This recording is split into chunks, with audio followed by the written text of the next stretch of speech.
Selon nos confrères de Marianne, un ancien jardinier de la Lanterne, résidence secondaire d'Emmanuel et Brigitte Macron, a saisi le tribunal administratif de Paris pour abus de pouvoir. Si Emmanuel et Brigitte Macron résident la plupart de leur temps à l'Élysée, ils aiment profiter de quelques jours de congé à la Lanterne, une résidence de campagne présidentielle située sur le domaine de Versailles.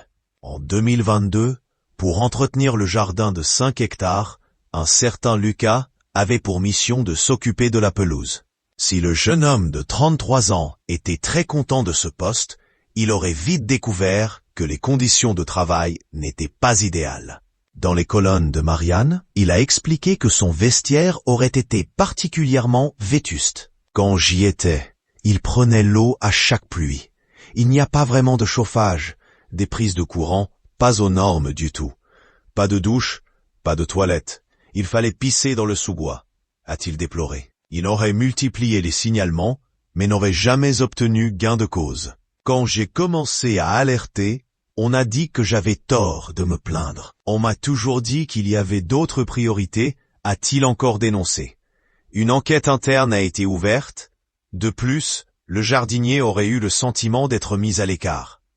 Alors qu'il aurait également signalé un harcèlement moral dont il se disait victime, il aurait été affecté à l'entretien d'autres jardins de la présidence, notamment ceux de l'Élysée.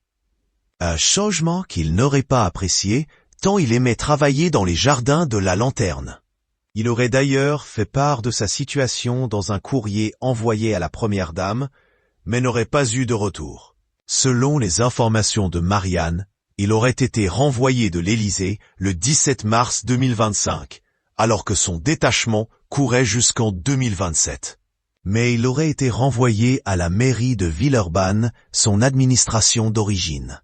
Face à cette décision, Lucas n'a pas été à saisir le tribunal administratif de Paris, estimant avoir été victime d'un abus de pouvoir, de la part de la direction du personnel de la présidence de la République.